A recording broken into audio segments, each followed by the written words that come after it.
I hope you all are doing very well.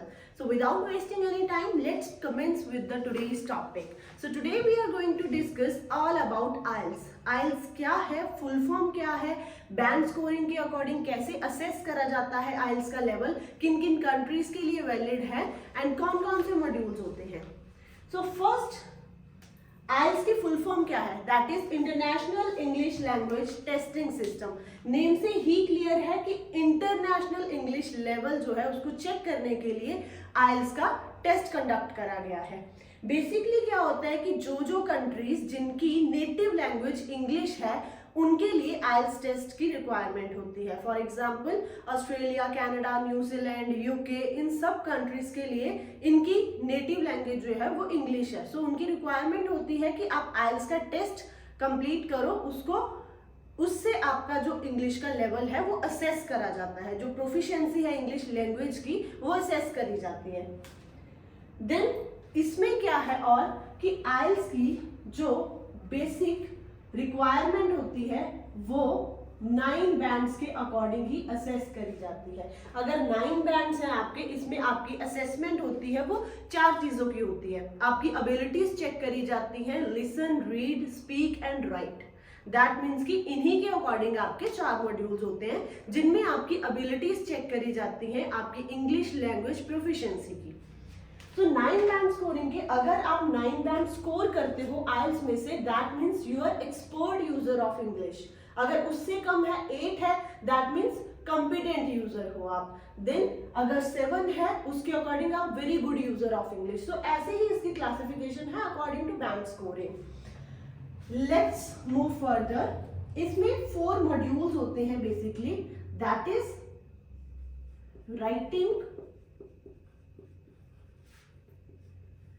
reading,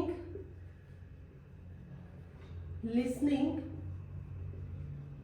and the last one is speaking. IELTS का जो test होता है वो इन्हीं 4 मॉड्यूल्स के अकॉर्डिंग होता है और जो इनका टेस्ट है वो 3 आवर का होता है.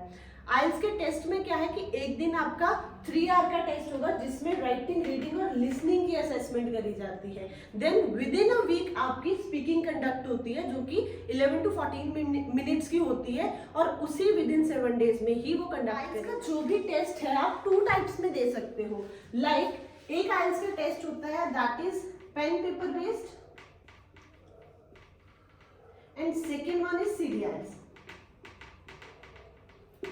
पेन पेपर बेस्ड में होता है कि आपने अपनी हैंड राइटिंग में पेपर के ऊपर अपना जो टेस्ट है वो कंडक्ट करना होता है. आपका टेस्ट उस पे अटेम्प्ट होता है शीट्स के ऊपर. देन नेक्स्ट इज जो आपका CD IELTS है वो नेम से ही क्लियर है, वो कंप्यूटर बेस्ड टेस्ट होता है. There is no need to write on paper. So आपने सब कुछ टाइप करना है और कंप्यूटराइज ही सारा टेस्ट होता है. कंप्यूटर के अकॉर्डिंग ही आपने उस चीज में अपने क्वेश्चंस जो भी अटेम्प्ट करने हैं. देन जो IELTS है वो GT स्टूडेंट्स और एकेडमिक स्टूडेंट्स दोनों के लिए थोड़ा सा डिफरेंस है. GT and academic. GT IELTS for those who wants to get work permit और PR. सो अगर कोई स्टूडेंट जो है वो PR के लिए अप्लाई करना चाहता है या वर्क परमिट के लिए अप्लाई करना चाहता है फॉरेन कंट्री में, देन वो GT IELTS करते हैं, that is general training IELTS. And second one is academic. Academic IELTS for those who want to get study visa. जो भी लोग स्टडी वीजा लेना चाहते हैं फॉरेन कंट्रीज के लिए, स्टडी करना चाहते हैं वहां पे, तो उनके लिए एकेडमिक IELTS होते हैं. सो ये दोनों डिफर है. देन नेक्स्ट है कि इसमें जैसे मैंने आपको बताया 4 मॉड्यूल है, तो चारों मॉड्यूल में राइटिंग एंड रीडिंग थोड़ी सी डिफरेंस होता है इन दोनों में, GT की IELTS और एकेडमिक की IELTS दोनों में. सो राइटिंग जो है उसमें क्या डिफरेंस है? अगर हम GT की बात करें तो GT में और एकेडमिक में टास्क 1 और टास्क 2 टास्क होते हैं. सेम एकेडमिक में भी 2 टास्क होते हैं, बट द डिफरेंस इज कि जो GT का टास्क 1 है उसमें आपने लेटर राइटिंग करनी होती है. 3 टाइप्स के आपको लेटर आते हैं. That means formal, semi formal और इनफॉर्मल, उसके अकॉर्डिंग ही लेटर राइटिंग लिखनी होती है। Then the next is task 2 में, जीटी के टास्क 2 में ऐसे राइटिंग आती है। एंड एकेडमिक के जो टास्क 1 है उसमें डेटा इंटरप्रिटेशन करना होता है। डेटा इंटरप्रिटेशन दैट मीन्स कि इलस्ट्रेशन आ जाएगी आपको कोई भी, for example line graph, bar graph, pie chart, तो कोई भी चार्ट, कोई भी पिक्चर जो है वो आपके सामने होगी। आपने अपने वर्ड्स में विदाउट एनी अजम्पशंस आपने कंक्लूड करना है, उस चीज को अपने वर्ड्स में एक्सप्लेन करना है। टास्क 2 सेम रहता है as in GT, that is essay writing. So task 2 जो है वो जीटी और एकेडमिक दोनों में एक एसे राइटिंग आती है। इसकी जो टाइमिंग है राइटिंग की वो रहती है 60 minutes, that means 1 hour. 60 minutes में आपने टास्क 1 और टास्क 2 दोनों कंप्लीट करने होते हैं। टास्क 1 में आप क्या करते हो कि टास्क 1 और टास्क 2 दोनों में अपना टाइम डिवाइडेशन कर सकते हो। टास्क 1 के लिए आप 20 मिनट्स कंज्यूम कर सकते हो एंड टास्क 2 के लिए 40 मिनट्स, तो दोनों डिवाइड होके 60 मिनट्स बन जाते हैं।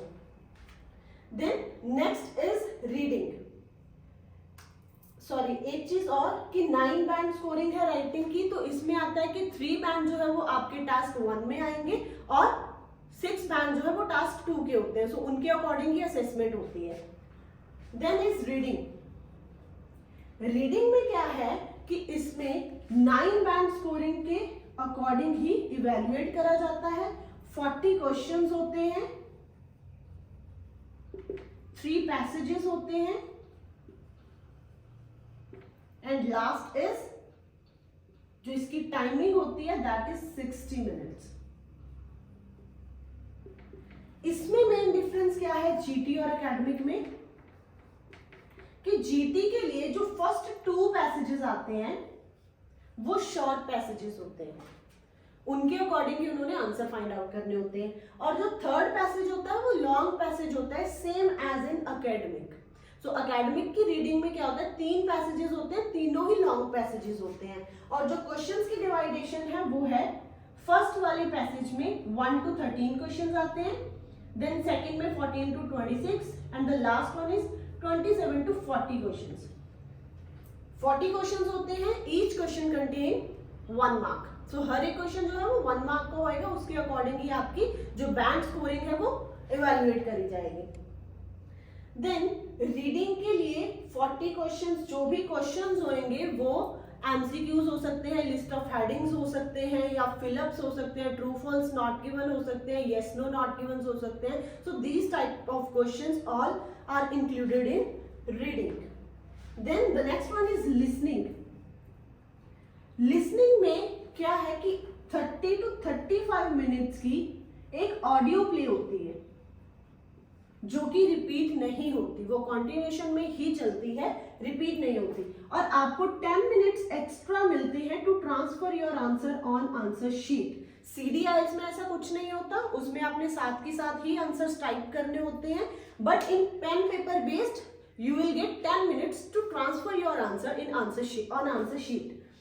Then 30 to 35 मिनट्स में जब आपकी ऑडियो चलती है उसके इन बिटवीन ही आपको टाइम दिया जाता है 30 सेकेंड्स का टू प्रिपेयर। लाइक आप क्वेश्चंस को रीड आउट कर सकते हो एंड आफ्टर दैट 30 सेकेंड्स आपको फिर से मिलते हैं उन आंसर्स को रीड करने के लिए, चेक करने के लिए। और जो इसमें बैंड स्कोरिंग है सेम 9 बैंड्स में से होती है। क्वेश्चंस 40 होते हैं एज इन रीडिंग एंड इसमें 4 सेक्शंस होते हैं। Each section contain 10 questions.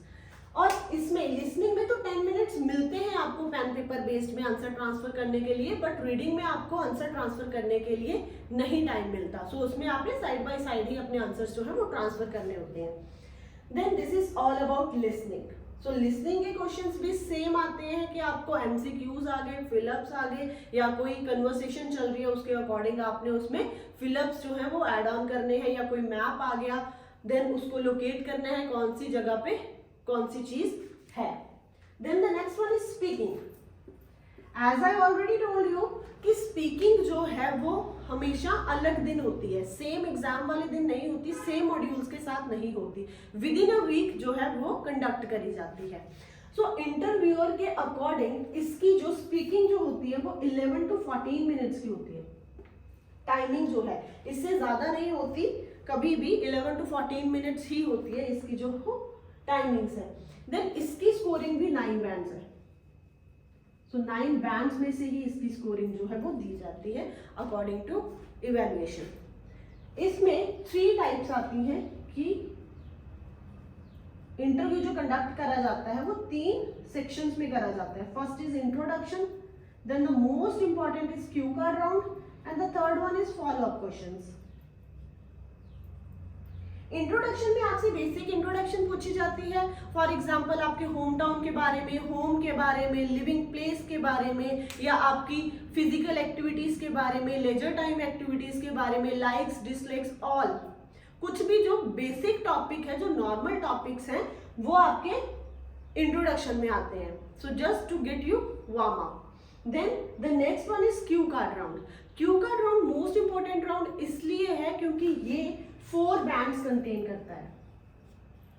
4 bands जो होते हैं 9 में से वो सिर्फ क्यू कार्ड के होते हैं। सो क्यू कार्ड में क्या होता है, इसमें आपको एक स्टेटमेंट दी जाती है। फॉर एग्जाम्पल आपको कोई भी टॉपिक दे दिया गया है कि talk about a time when you were not allowed to use your cell phone, कि वो टाइम के बारे में बात करो जब आपको सेल फोन अलाउ नहीं था कि आप यूज कर सकते हो। सो उसके according examiner will give you, interviewer will give you only 1 minute to prepare for your topic, and after that you will get 2 minutes to speak for your topic. 2 minutes आपको मिलेंगे। 1 मिनट में आपने prepare करना है अपने topic को। आपने जो भी कीवर्ड्स होंगे आप राइट डाउन कर लोगे, जो पेपर वो आपको प्रोवाइड करेंगे, पेन पेपर, उसके ऊपर। देन उसके बाद आपने स्पीकिंग स्टार्ट करनी होती है कॉन्टिन्यूसली 2 मिनट्स की, without any pauses, without any interruption. So continuation में फ्लुएंसी के साथ आपने अपने टॉपिक को 2 मिनट्स में कवर अप करना है ऑर्गेनाइजेशन के वे में, कि आपने अच्छे से उसको ऑर्गेनाइज करा होना चाहिए। Then the last one is follow up questions. Follow up questions जो आपके होते हैं वो उन्हीं में से होते हैं जो आपका टॉपिक है। जैसे आपका टॉपिक मैंने आपको एग्जांपल बताई कि सेल फोन आपको यूज नहीं करने दिया, उस सिचुएशन के बारे में, टाइम के बारे में बताना है। सो फॉलो अप क्वेश्चंस जो है वो आपके उसी में से होंगे कि आप बताओ कि पब्लिक में सेल फोन्स जो है वो बैन होने चाहिए कि नहीं होने चाहिए। सो आपने अपने अकॉर्डिंग, अपने एक्सपीरियंस के अकॉर्डिंग वो आंसर देना है। आपके ओपिनियन पूछे जाते हैं, आपका एक्सपीरियंस पूछा जाता है। So you can use some examples in that. Better रहता है कि आप उस चीज को एग्जाम्पलीफाई करो, इलेबोरेट करोगे, ठीक है, that is well and good, but example के साथ उस चीज को अगर आप बताना चाहोगे that will be very good. So this is all about speaking, जिसमें सिर्फ 3 सेक्शंस के अकॉर्डिंग आपकी स्पीकिंग कंडक्ट करी जाती है। So this is all about IELTS. If you still have any query, please let me know and drop your comment in comment section. Thank you for watching.